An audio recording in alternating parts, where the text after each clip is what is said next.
आणि सुनेत्राताई पवार या महायुतीकडनं उमेदवार आहेत. निवडणूक बिनविरोध व्हावी यासाठी सगळ्यांनी प्रयत्न केले, पण दुर्दैवानं निवडणूक बिनविरोध झाली नाही. जरी प्रमुख पक्ष निवडणुकीत नसले, म्हणजे राष्ट्रवादी काँग्रेस, शरद पवार किंवा काँग्रेस पक्ष, आम्ही, तरी काही लोकांचे अर्ज त्या निवडणुकीत कायम असल्यामुळे स्वतः आमच्या सगळ्यांच्या वतीनं महाविकास आघाडीच्या नेत्यामुळे सुप्रियाताई पवार शेवटच्या सांगता सभेला उपस्थित होत्या. त्याने आव्हान केलेलं स्वतः शरद पवार साहेबांनी सुद्धा समाज माध्यमांद्वारे मतदारांना बारामतीचे आवाहन केले. सुमित्राताई पवार आणि शरद पवार साहेबांनी आशीर्वाद घेतलेले आहे. त्याच्यामुळे बारामतीची निवडणूक ही एक अजितदादा पवार यांच्याविषयीच्या ज्या भावना बारामतीकरांच्या आहेत त्या व्यक्त करणारी निवडणूक आहे.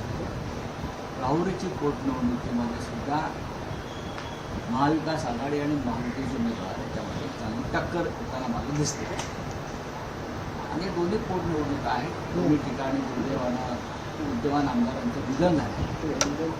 पण त्यापेक्षा महत्त्वाचं आज तामिळनाडू, पश्चिम बंगालसारख्या राज्यातल्या निवडणुका जेथे या देशाचं संविधान, लोकशाही यांची प्रतिष्ठा पणाला लागली. भारतीय जनता पक्ष आणि त्यांचे मंत्री, निवडणूक आयोग यांनी ज्या बेबंदपणे पोलिसी यंत्रणा, निवडणूक यंत्रणा, प्रशासन वापरून ममता बॅनर्जी यांची कोंडी करण्याचा प्रयत्न चालवला आहे, त्याचा धिक्कार करावा तेवढा थोडाच. तरीही मला खात्री आहे ममता बॅनर्जी या चांगल्या बहुमतानं पश्चिम बंगालमध्ये पुन्हा सत्तेवर येतील.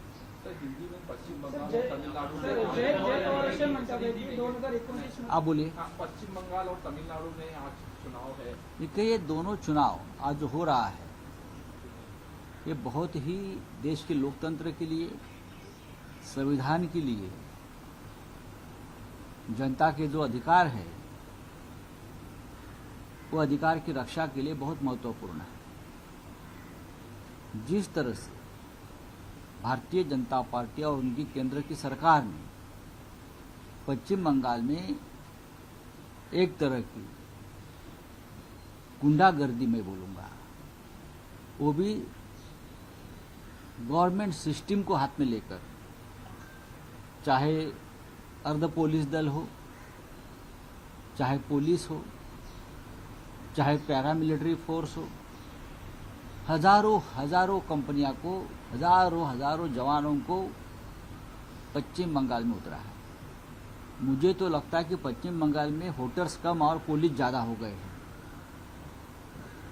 क्या क्या नहीं किया आपने. चुनाव आयोग, लगभग पूरा चुनाव आयोग भारतीय जनता पार्टी में शामिल कर लिया है. चुनाव आयोग के दफ्तर पर बीजेपी का झंडा मुझे दिख रहा है. सब जगह पर ममता दीदी की हर कोशिश की गई कि ममता दीदी ये चुनाव न लड़े, हार जाए. हम उनको हराएंगे, लेकिन ये मुमकिन नहीं है. पश्चिम बंगाल की जनता ममता दीदी के साथ है, तृणमूल कांग्रेस के साथ है. भारतीय जनता पार्टी और उनकी सरकारें चाहे कितनी भी कोशिश करें, मुझे तो पूरा विश्वास है तमिलनाडु में स्टालिन जी और पश्चिम बंगाल में ममता दीदी पूरे बहुमत से फिर एक बार सत्ता पर आ रहे हैं. अलग अलग मुद्दे उठाए जा रहे हैं. अमित शाह की तरफ से कहा जा रहा है कि महिलाएं रात में स्कूटी लेके घूम सकती हैं. कहाँ? पश्चिम बंगाल में जब बीजेपी आ जाएगी. वो अभी क्या घूमने रही है क्या? और मच्छी खाने को लेके, मांस खाने को लेके मुद्दा उठाया जा रहा है. सब कुछ कहाँ भी जो चाहे खा सकते हैं. पश्चिम बंगाल में कोई किसी के बंधन नहीं है. मैंने देखा है, हम जाते हैं पश्चिम बंगाल में. अमित शाह चुनाव आते हैं तो जाते हैं, लेकिन पूरा देश कलकत्ता में जाता है, पश्चिम बंगाल में जाता आता रहता है, मुंबई के लोग जाते हैं, लोग बहुत खुश है वहाँ। और आप चिंता मत करिए पश्चिम बंगाल की, आप अपनी चिंता करिए आसाम में क्या हो रहा है वो देखिए। शिंदेच्या शिवसेनेतील आमदार गायकवाड पुन्हा एकदा वादात सापडले।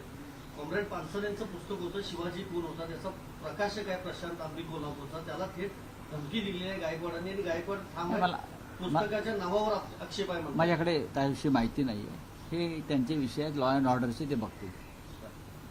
जयपवार असं म्हणत आहे की 2029 मध्ये बारामतीमधून निवडणूक लढवायची लोकांची इच्छा मला माहिती नाही। राऊत ज्या महिलेनं त्या मोर्चामध्ये संताप व्यक्त केला, सर्व स्तरातून कौतुकही होत आहे, पण काल गिरीश महाजनांचं म्हणणं होतं की स्वाभाविक आहे, लोकांची अडचण होते, पण जी पद्धत जी भाषा वापरली गेली ती योग्य नव्हती आणि ज्या पद्धतीने जी बातमी भेडकावली गेली ते योग्य नव्हतं, हा एक विषय।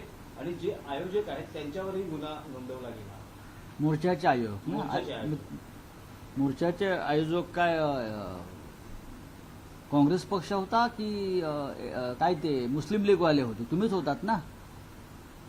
मोर्चाचे आयोजक तुम्हीच होतात, स्वतः विरोधात गुन्हा दाखल करताय, माफी मागा महाराष्ट्राची। एक तर तुम्ही खोटं बोलताय, खोटं बोलून मोर्चा काढलाय, महिलांना गुमराह करताय, महिलांना भ्रमित करताय, महिला आरक्षणाचा कोणत्या विषय नसताना महिला आरक्षणाच्या नावाखाली आपण मोर्चा काढताय, रस्ते बंद करताय, लोकांना अडचणी निर्माण करताय। ठीक आहे, एक महिलेचा संताप जो आहे ती एक महिला नसून या राज्यातल्या शेकडो महिलांची प्रतिनिधी म्हणून तिने संताप व्यक्त केला। या संतापामागचं कारण आणि भावना समजून घेतला पाहिजे। पोलीस म्हणतात कारवाई करू आम्ही कोणावर? मोर्चेकरांवर। कधी करणार? एव्हाना आमच्यावरती कारवाई केली असती। त्या मोर्चामध्ये अनेक मंत्री उपस्थित होते, आमदार उपस्थित होते, काय कारवाई करणार? मोर्चाला परवानगी तुम्ही का दिली?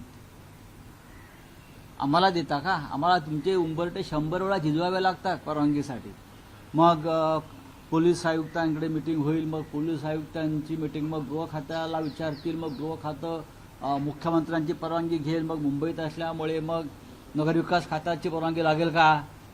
मग असा तो कागद फिरतो, मग पुन्हा महापालिकेकडे कागद येणार। पण इथे 24 तासात मोर्चाला परवानगी मिळाली ना।